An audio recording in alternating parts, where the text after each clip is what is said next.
Landslides are common here in the early spring, and that means extra policing of the trails and backwood areas where we know people go. Most of the time we'll send out a few helicopters, but around 3 years ago, we went massively over budget after a fire in the main lodge, and we couldn't afford to bring them out. This meant we had to go in by foot. KD and I teamed up and headed out to southwest, which is mostly mountainous terrain and a couple of small rivers. Essentially, we get paid to go out there and camp for a few weeks. If we find a landslide, excellent. If not, excellent. Either way, we came out on top. KD and I are both fast in the woods. We made great time. Our designated quadrant was about 15 miles from the trailhead. Relatively close, but not frequently used due to the steep incline. Both of us are familiar with the area, and we were in good spirits. We camped out about a mile from our target to eat dinner and turn in early. This is back when I still slept relatively well, so I fell asleep with no real issue. KD said that it took her about 5 minutes to wake me up. She was crouched over my bag with her hair in all directions and her eyes slightly unfocused. "Stop," I said, pushing her away. She blinked and frowned. "Something's yelling," she mumbled. "You got the blinker?" I didn't understand what she wanted, so I tried to tell her that she was sleepwalking, but she kept insisting on the blinker. She made a sweeping motion with her hand. "Flashlight?" I said. I pointed at the bag by the fire pit. She dug through it. "What is it?" "I don't know," she said. She pushed her bag to the side and turned the light on the ground. "Something get in there?" She shook her head. "I don't know. It was weird." "What do you want to do?" She kept the flashlight trained on the ground. "I don't know." "Go to sleep," I said. She blinked a few times and dragged her bag back. She kept the flashlight on, but I was too tired and I shut my eyes. I'm not sure if I fell asleep or not, but KD was shaking me again, and this time she was awake. "What?" "Listen," she said. From somewhere close by, we could hear a strange sound. I heard it in the very back of my ear, and if I even breathed too loudly, I drowned it out. I cocked my head to try and figure out where it was coming from, but it was coming from all directions. Kind of distant, intermittent tone that I wasn't able to identify. "What is that?" I asked. "No idea," she whispered, looking over her shoulder. "But I've been hearing it for an hour, and it's not going away. Or coming closer."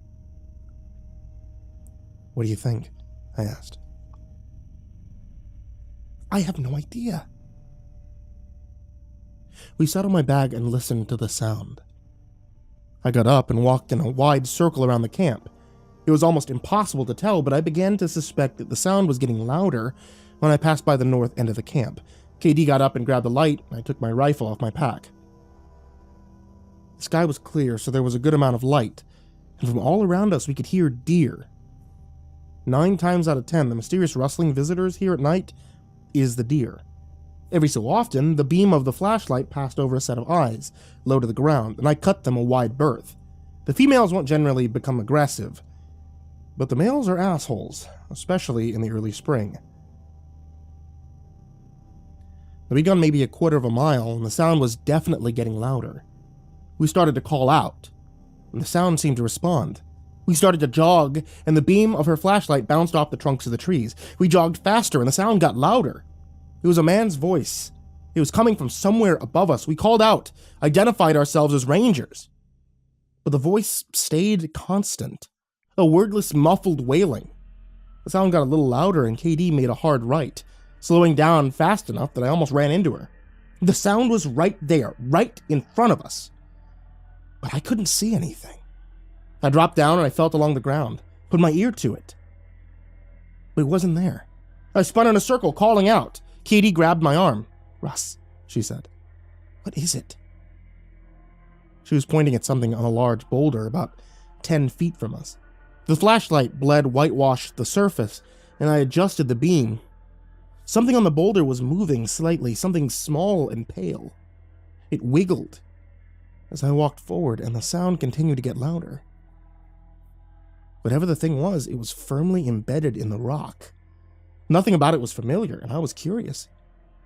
I picked up a stick and I poked it very gently. It responded but didn't move away. I leaned forward slowly and carefully, my hand near my face in case the thing had some kind of spray defense. Something on the back of the pale thing caught the light for the briefest of moments. Something came together, and I moved away very slowly. KD watched me with wide eyes, and I stood in front of her, squinting into the light. "What is it?" she asked. I turned, and I looked at it. "Russ?" I led her over, and I helped her get a closer look. She reacted to the sound, flinched away when she saw the back of the thing, and she fell on her butt and scooted away, her eyes wide. We have to get it open," I said. She pointed. "We need to."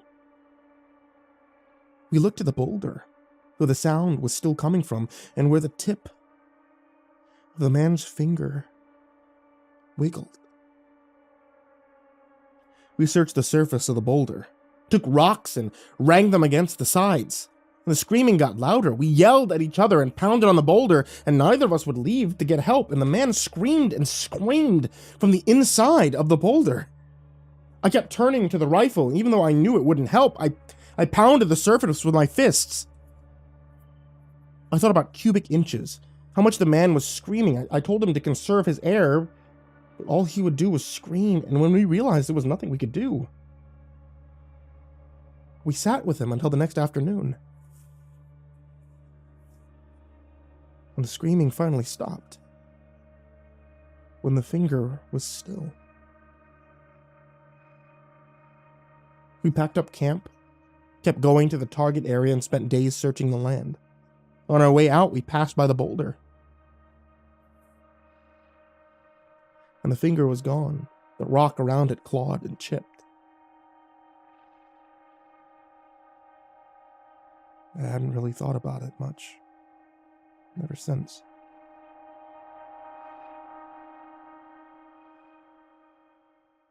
I don't sleep.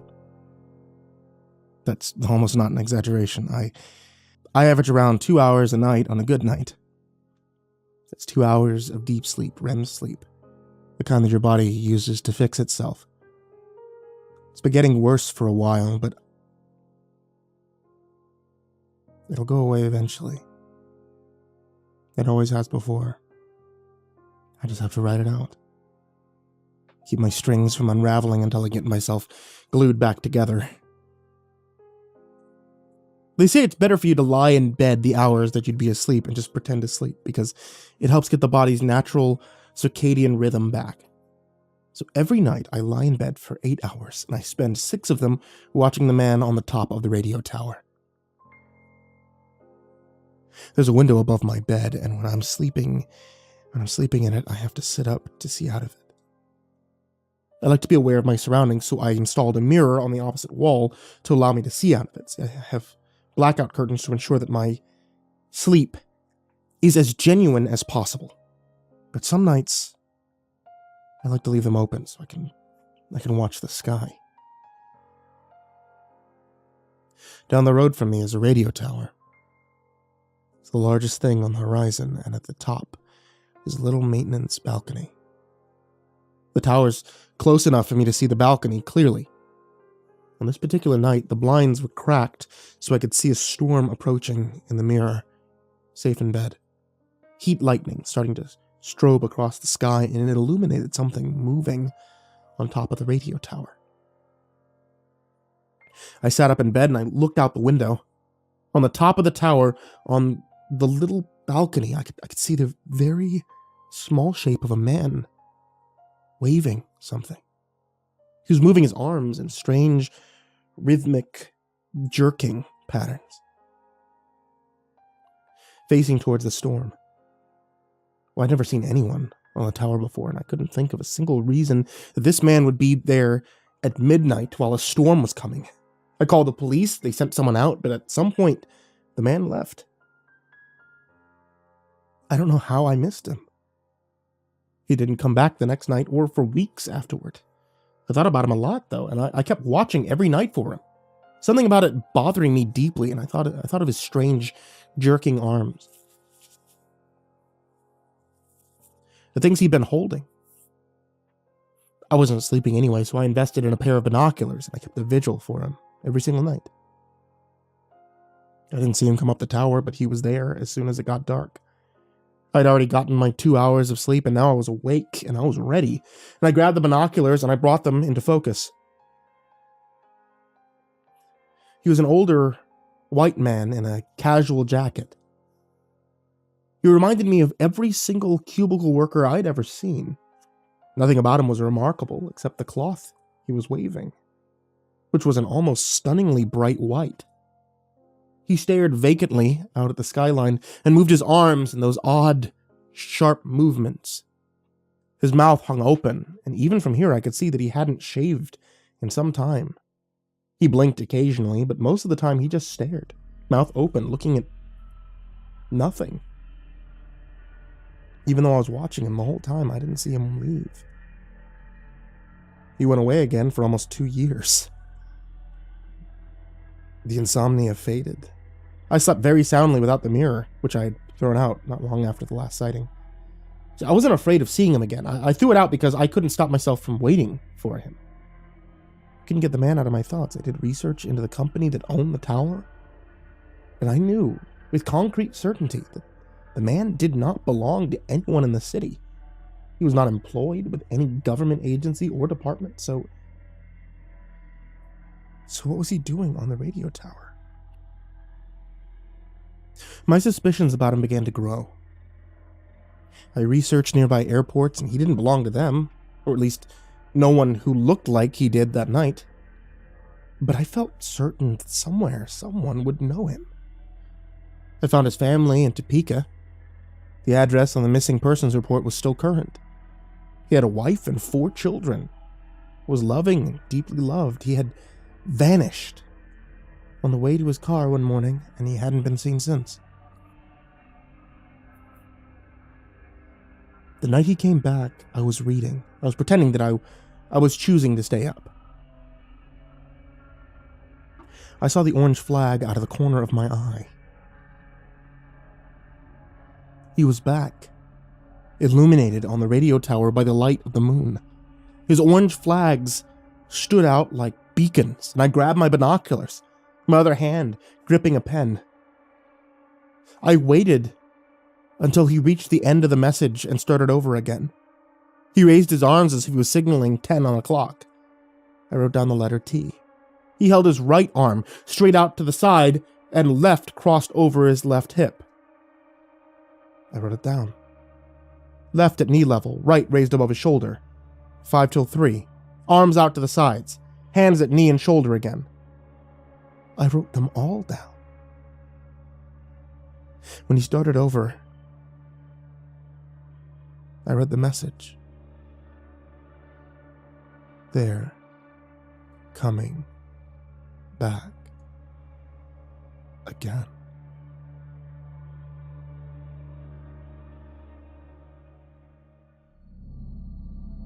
My house is a bit unique. I live in a highly mountainous area of the country, and most of the houses are built into hills, as it's easier to do that than to have them supported. Well, my house, though, it's almost entirely built into the earth. I designed it that way. It's a tiny house, only 400 square feet, and the impact in the environment is minimal, being mostly encased in earth. It stays cool in the summer, warm in the winter. Local wildlife feels comfortable approaching the yard, so I see a lot of amazing animals. It's a really great situation for the most part, with only one major exception. Something has been eating into my home. I figured it was mice when I noticed a small hole had been eaten through the west wall of the den area. I patched it up, I set out traps, as I've had mice living in here before, but over the next few days, the hole just kept getting bigger. I also noticed that there weren't any droppings in the house. There isn't exactly a lot of space for anything to hide in.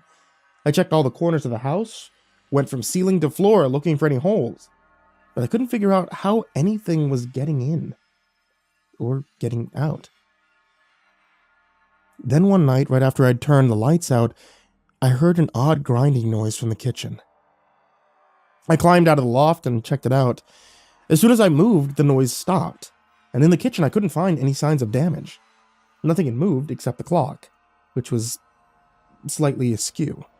I fixed it, went back to bed. I put out more traps and figured out a mole must have tried to burrow into the wall. It came back again the next night, and I wondered if I'd need to do something to prevent the mole from hurting itself, or actually managing to break through. Well, it didn't stop this time when I got up, and I put my ear to the wall to listen. What immediately came to mind was the sound of someone crushing hard candy in their teeth, that kind of glassy sound that makes you wince. It would stop from time to time, and something would shuffle before the sound started again. It was loud, almost loud enough to force me to pull my ear away. I didn't know how big moles could get, but this one sounded big, too big.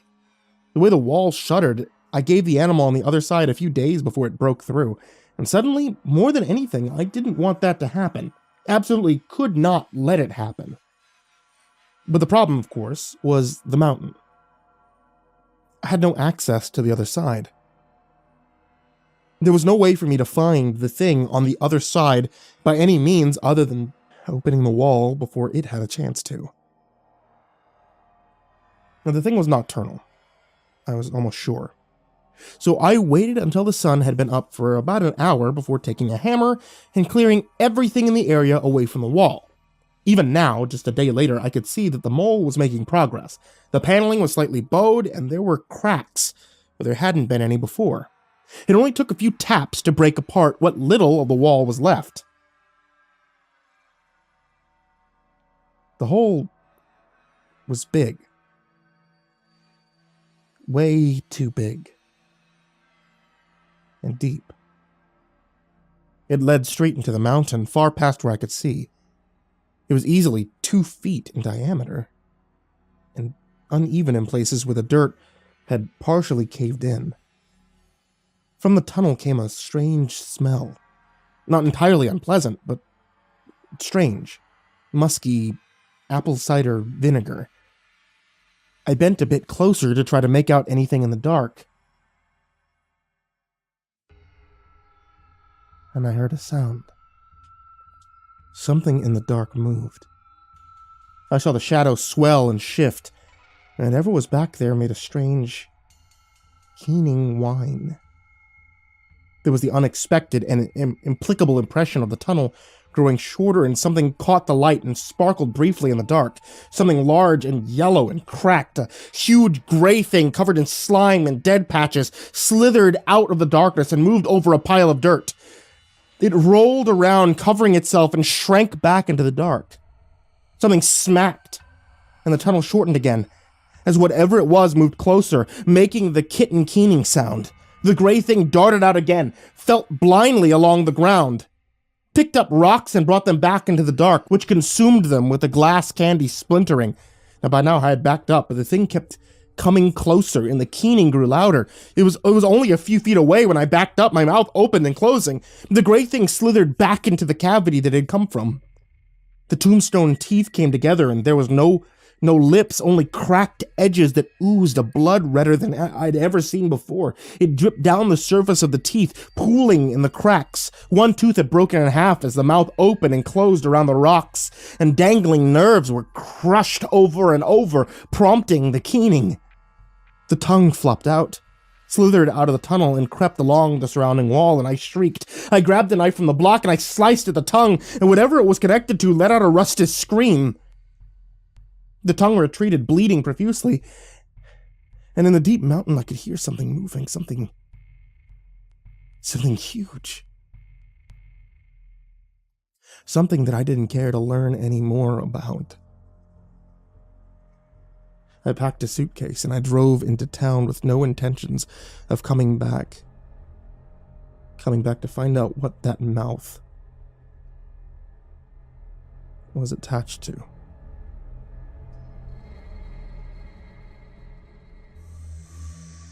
I knew a really messed up kid when I was growing up.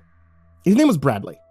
His family was that family. No one really knew where they were from, but judging by their accents, we're confident that it was somewhere where inbreeding was considered acceptable.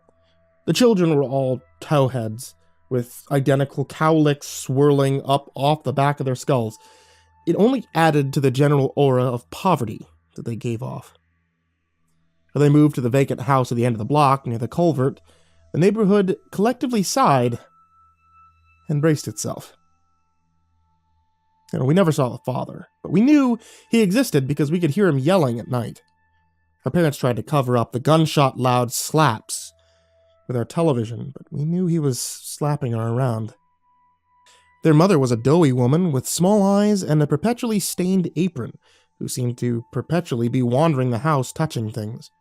It was highly contested what her actual function in the house was, as anyone who ever went in there reported it filthy beyond all imagination. I never had cause to interact with the 6 out of their 7 children, but Bradley crashed into my life one summer afternoon when I was sitting in the garden reading a book. I created a space inside the hedge bordering our yard, and I sat in there most days. It kept cooler than any other place, and no one could see me, so I went mostly undisturbed. I was on the 3rd chapter of Huck Finn when the branches around me rustled and a dirty freckled face peered into my little cave. He grinned. There were 2 red pits where his front teeth had been. "Hey," he said. I didn't know how to respond. I pretended I hadn't heard him. He broke a branch and started poking me with it. I ignored him. He moved the branch up to my face and almost poked me in the eye before I swatted it away. "What?" I snapped. He grinned wider. "Want to see something?" I shut my book and left it in the cave when I crawled out. I brushed off my pants and crossed my arms. He had one arm behind his back, and he was giggling a little. "What?" He brought his arm forward and held up the fuzzy, white thing he was clutching. I recognized the rabbit as one of the Angoras that the Jacobson family raised in hutches in their backyard. What he had done with the body I wasn't sure, but he held the head cruelly by the ears, and the stump of the neck dripping occasionally into the grass. I froze in place and stared at the red eyes, which hadn't grown dull yet seemed so painfully alive. "Watch," he said. He flipped the head upside down and shoved 2 fingers into the neck and up through the base of the skull. When he had them as far in as they could go, he spun the head so that it faced me. "Watch." The jeweled eyes suddenly bulged out and moved in opposite directions. He laughed, and one eye deflated as the jaw opened and closed. "Help me, I'm dying! Help me!" he squeaked. When he closed the jaw with a snap, and one of the long teeth broke with a tiny crack, I turned and fled up the porch, urine trickling down my leg as I ran. Behind me, I could hear him giggling. "Help me! Oh no! Help!" I slammed the door and ran up to my room. From my window, I watched him duck into my cave. And when he came up, he didn't have the head. He wiped his hand on his jeans and wandered away. I didn't say anything that time. I wanted to forget about it. Even after 2 more rabbits vanished, I kept my mouth shut and avoided Bradley at all costs. The Jacobsons eventually moved their hutches into the barn, and we never heard about the rabbits again. I kept track of the other neighbors' animals, but none went missing. The school year started, and neither Bradley nor his siblings attended. We weren't sure where they went during the day, but one boy reported seeing them out in the fields harvesting corn and pumpkins during class, and we suspected their father wasn't bringing in any income. Their mother grew rounder and more doughy as we learned that she was due to have another child soon. Our parents shook their heads over dinner and told us to stay away from those children. We happily obliged. As the fall began to turn to winter, I started hearing Bradley outside at night. He would wander the front yards, going through mailboxes for any unclaimed mail, or putting his face into people's windows, leaving spade-shaped oil stains on the glass all around the neighborhood. When snow was available, he built strange snow sculptures, odd shapes stacked together and riddles we couldn't solve. I heard him break into sheds and steal whatever he could find inside. His mother began to look healthier. We heard stories of people hearing him speak to strangers when he was out with his mother. He was possessive of her, would stand in front of her belly and refuse to let anyone disturb the child growing inside her. He used that phrase frequently. He seemed to attach some kind of importance to it. It remained a mystery when his mother finally left to give birth in the town clinic. There were complications, and she was gone for a long time. In her absence, Bradley grew restless, and we almost never saw him at home anymore. No one knew where he went until I found him in the library, devouring an endless stream of books with an almost manic concentration. I read the titles. There were books on trees, plants, soil, and minerals, how to plant, and where and when. Every day he woke up at dawn, he went to the library, he stayed until the doors closed. I never saw him eat. His skin was tight. His freckles began to fade. His mother came home alone. No one talked about it. The house was quiet at night, and there were rumors. The baby had been deformed. It had been born without a brain. Her husband was gone, and now it was her and her surviving children, and the house deafened all of us with its silence. At night, Bradley wandered the neighborhood with a shovel and wheelbarrow, dug up flower beds, leaving the crushed blossoms in favor of the soil they grew in. He carted load after load down the block, and a peek over his fence one night proved that he was taking it to his backyard and leaving it in chaotic piles. I couldn't imagine what he was planning. As soon as he had what he needed, he vanished. Never saw him out at night again. And then, animals began to go missing. Now, he was smart enough not to take pets. He went after the wildlife instead. Whether they were alive or dead when he took them appeared to be irrelevant. The streets were clear, and all around the neighborhood the cats wandered in search of any living thing. After he shot down a crow with a rusty pelt gun, planted bug bombs in the hollow trunks of trees, even the birds stopped coming. Our neighborhood was clean and quiet, and all of us held our breaths and waited for the countdown to come to an end. As it turned out, I was there when it happened. I woke up because I could hear him crying. The wind carried his voice to my window, and I listened for a while. He keened, and intermittently, there was the sound of metal against metal. I slipped on my robe and padded down the hall. I held the screen so that it wouldn't creak, and when I slipped out, the world was quiet and still, except for that soft, broken sound. I followed it to Bradley's yard, where I knew that it would be coming from, and I peered through a hole in the fence at him. He was hunched over the wheelbarrow, which was full of sod. His hands were bruised up to his forearms. He held them still as the rest of him hitched and shook. Abruptly, he kicked the wheelbarrow, and the sound caused me to flinch. He heard my sound of surprise, and before I could get very far, he had exploded out of the back gate and was at my heels. He closed his hands around my hair and dragged me back to the yard. The pain stunned me into silence, and the only sound I made was a whimper when he held my head above the wheelbarrow and forced me to look at what was inside. It was half buried in the dirt. I saw that he had been lifting it out of his dirt slowly, a soccer ball-sized pouch made of some kind of animal tissue. Stitches bit at the surface, roped across it in every direction. In places the bag was split, and where he'd torn it open it oozed something foul and black. The smell was unimaginable. I gagged and I cried harder. It didn't work!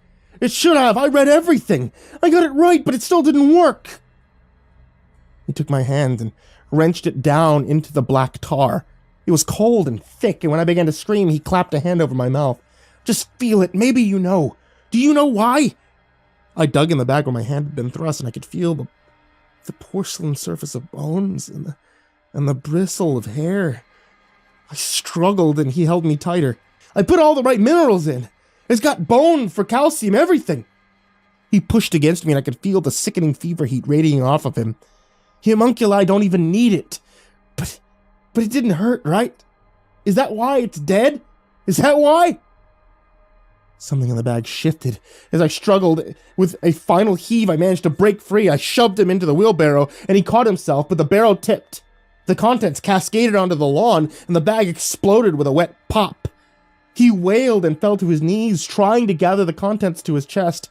And as I fled, I looked back to see him staring after me, his eyes dark and wide. I was gonna give it to her, he cried. Why didn't it work? The entire way home, I could hear him screaming. Even after the lights came on and I was running my hand under scalding water, I could hear him scream and scream. Why didn't it work?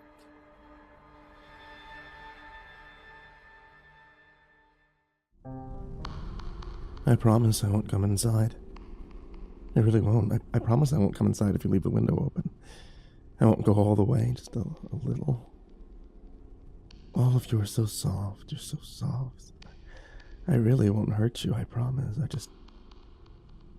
I want to look at you. Just a little. Curtain. Please don't replace the blinds. It was so hard to get them open. I promise I won't be around too much if you'll just let me come and look once in a while. I just get so lonely. I just get really, really lonely, and it would mean so much to me if you'd just leave the blinds broken where my face is. It won't even bother you. It's too high up for you to see anyway. You won't even notice me. I'm quiet. I really am sorry about the dog. I know he's not supposed to be outside, but it really wasn't his fault. I didn't want to hurt him, so I put him out of the way. I'm really very nice. I can introduce myself if you want. I'm Tag. That's what she called me, Tag. That was her idea. I liked it, so I let her. But usually I don't, and she was very nice, but no one really liked her much. You see, because she and we're both just a little different, that's all. We're really very nice once you get to know us. And this girl, I think her name was Molly. And I lived above her bed and I watched her sleep because that's what she made me for. It was to watch her sleep. But one night I got too far away. And now I'm a little different, is all. My head doesn't hurt at all. It really doesn't. It just looks funny. And for a while she called me Sockhead. But then I got good at running. She called me Tag. But then Molly went somewhere. And I can't find her. I'd really like to find her, but really I just need you to see me just for a second. I know I'm a little different, but I promise.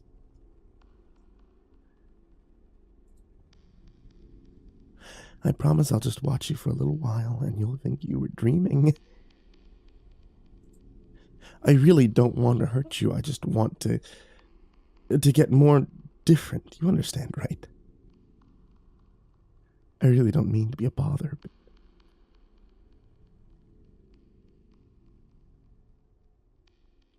can you please leave your curtains open tonight?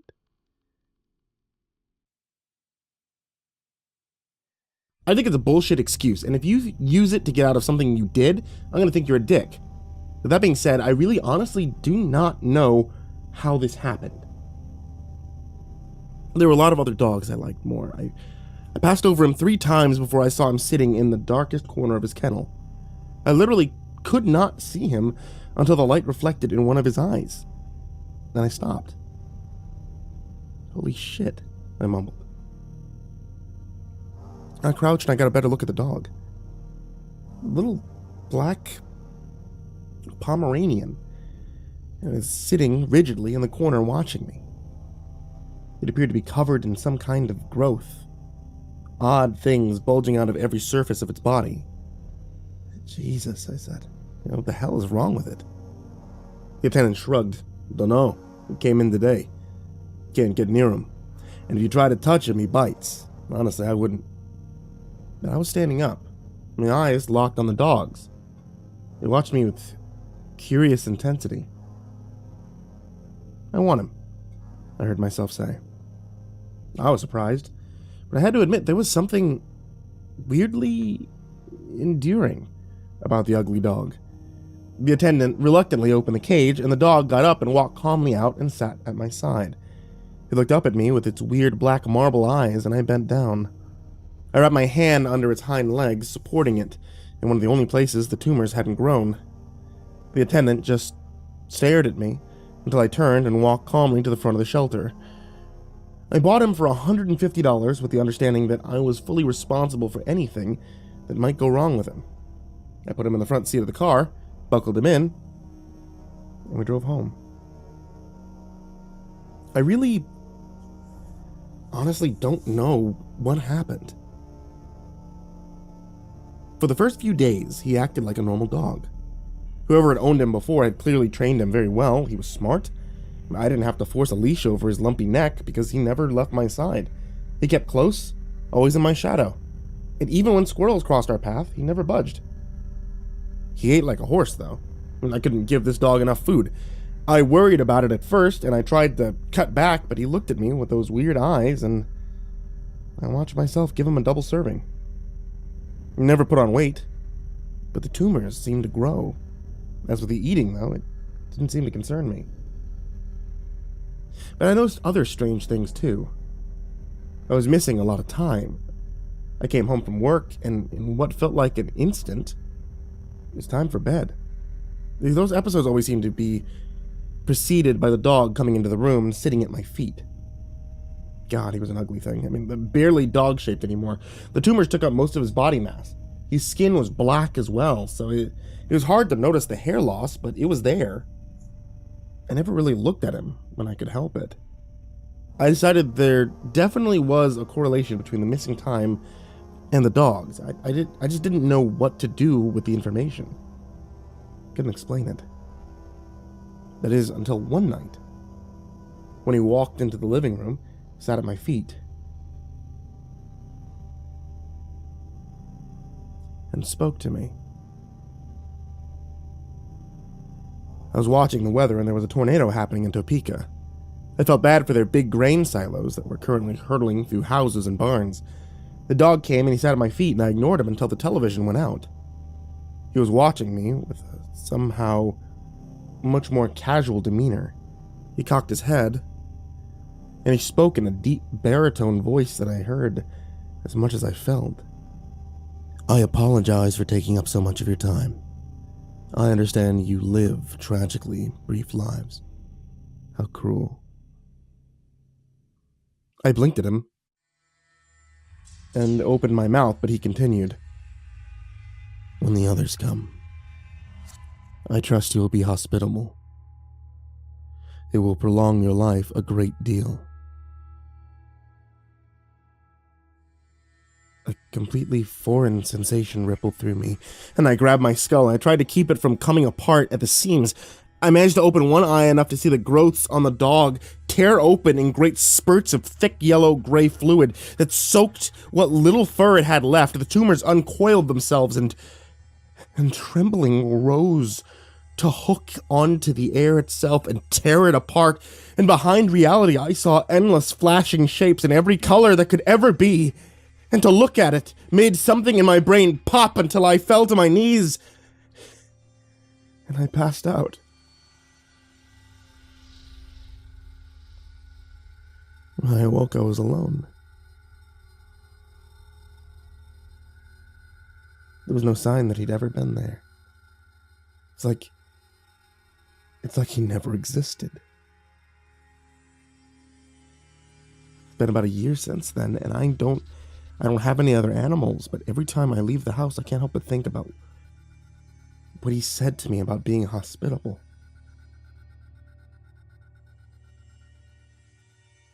See, it also occurred to me that he never specified who the others were. And I wonder when the next one will show up.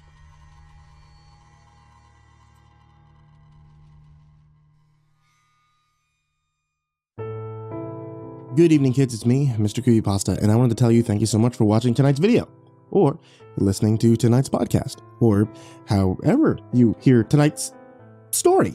If you guys are listening on YouTube, then I really appreciate it. I appreciate the likes, the comments, and the subs.